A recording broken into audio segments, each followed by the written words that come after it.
Gumball é um desenho que esconde coisas horríveis no meio de risadas, né? A gente já viu isso. Mas tem um episódio que foi longe demais. Um episódio que começa como uma segunda-feira qualquer e termina como um filme de terror. E o pior, tá? No final, ninguém é salvo. Não tem final feliz, sem piada pra aliviar as coisas. Só uma escola inteira tomada por uma doença que ninguém conseguiu parar. E o mais perturbador, a série nunca explicou o que aconteceu depois. É claro, aqui eu tô falando de A Alegria, o episódio que transformou a escola de Elmore num cenário de apocalipse zumbi, onde abraços viram armas, sorrisos viram sintomas e a felicidade se torna a coisa mais perigosa do mundo. E a pergunta que ninguém nunca respondeu direito até hoje é simples: o que diabos é o vírus da alegria? E por que Ricardo parece ser o único que sabe da resposta, sem nem mesmo saber que sabe, né? Mas calma, vamos por partes aqui.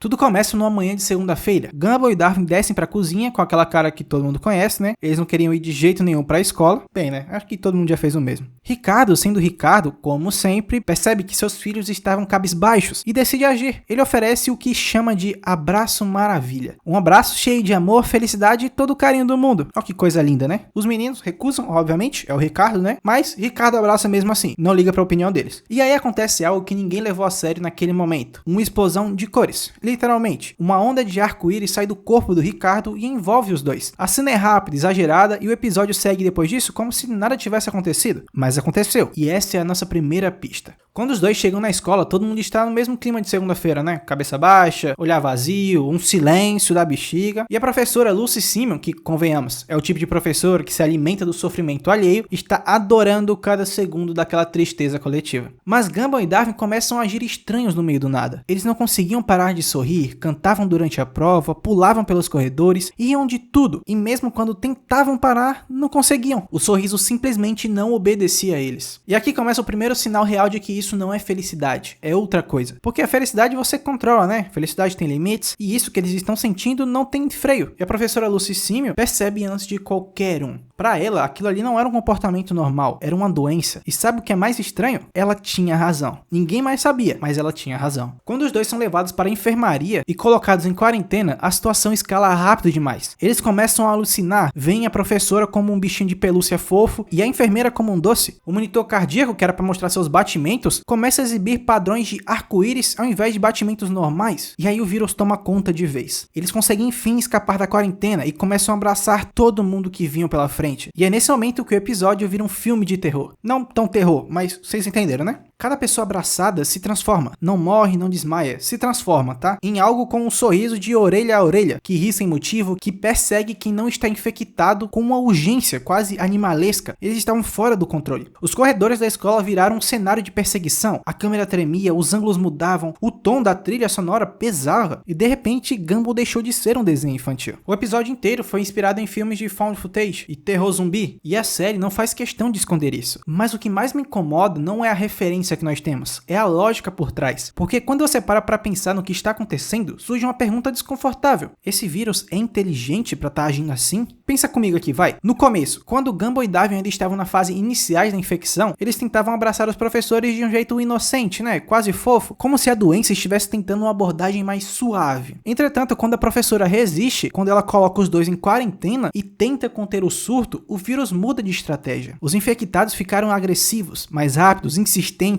Eles não tentavam mais abraçar com carinho, eles perseguiam, encurralavam, cercavam e passavam. O vírus entendeu que a abordagem gentil não funcionou e adaptou o comportamento dos hospedeiros. E isso não é o que um vírus comum faz. Um vírus comum se espalha por acaso, né? Por contato, proximidade. Esse vírus não. Esse vírus age com intenção. Ele observou, aprendeu e respondeu ao ambiente. E se você olhar com atenção para os infectados, vai notar outro detalhe que quase ninguém comenta. Eles têm um líquido arco-íris saindo pela boca. Um fluido estranho que escorre entre os dentes. E em uma cena específica, o professor de educação física tosse esses líquidos na própria mão e depois abraça alguém. Ou seja, talvez o abraço em si não transmita a doença. O que transmite é esse fluido passando. O abraço é só um mecanismo de entrega. A doença usa o gesto mais inocente do mundo, um abraço, como um vetor de contaminação. E isso é perturbador no nível que vai além do episódio. Agora vem a parte que muda tudo. A professora Lucy Simon, no meio do caos, descobre a cura por acidente. Ela liga sem querer um toca-fitas que toca a Sonata do Luar de Beethoven. O diretor Brown, que estava infectado, ouviu a música e começou a chorar, e de repente voltou ao normal. Ou seja, a tristeza tristeza curou a alegria. Isso é até poético, né? Mas também revela algo importante sobre como o vírus funciona. Ele não destrói a mente do hospedeiro, ele suprime tudo que não é felicidade. E quando uma emoção forte bastante, como por exemplo, a tristeza profunda provocada por Beethoven, consegue romper essa barreira e a pessoa volta à normalidade. Ou seja, os infectados ainda estavam lá dentro, presos, conscientes, talvez, não sabemos. Só não conseguem sentir nada além de uma alegria forçada. E cara, se isso aqui não é assustador, sinceramente eu não sei mais o que é, viu?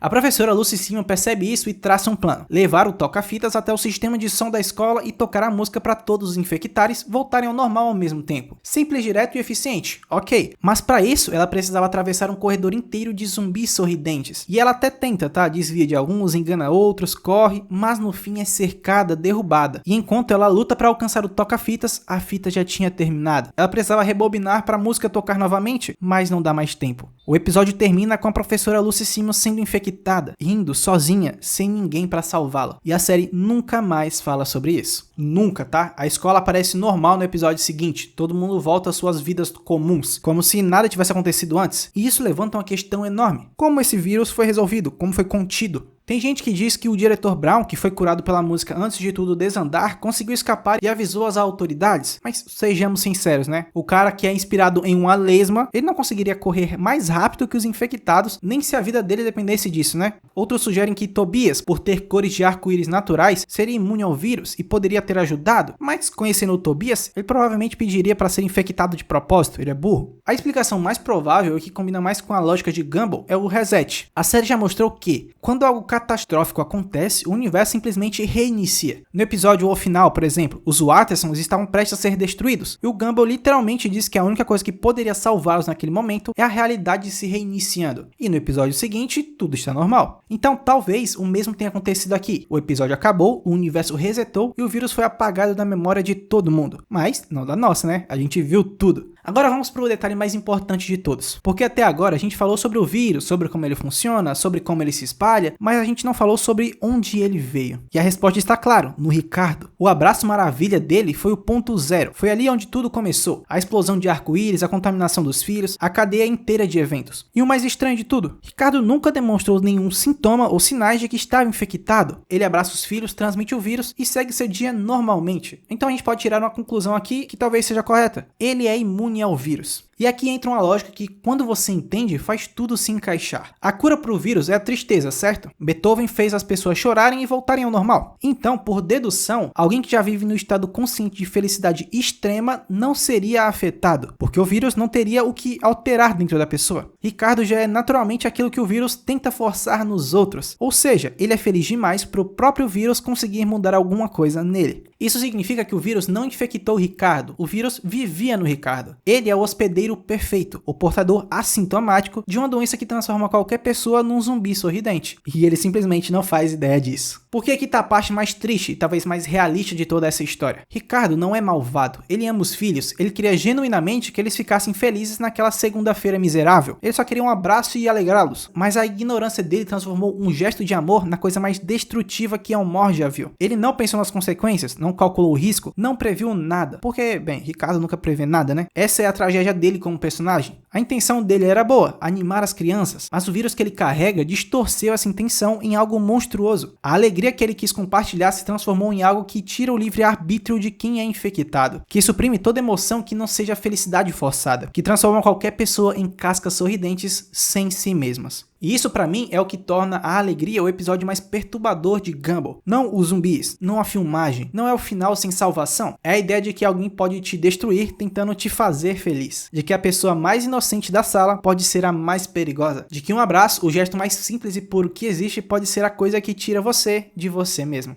E o pior de tudo é que, quando tudo acabou, ninguém lembrava de mais nada, né? O universo resetou e Ricardo continuou ali, com seu vírus intacto, pronto para dar outro abraço maravilha em qualquer segunda-feira que pareça triste demais. Porque ele não sabe o que carrega e talvez nunca saiba. Se você chegou até aqui, comenta abraço, só para saber que você entendeu o que esse episódio realmente quis dizer. E bem, é isso. Eu vou ficando por aqui, obrigado por quem assistiu até o final, fiquem bem e até a próxima. Valeu!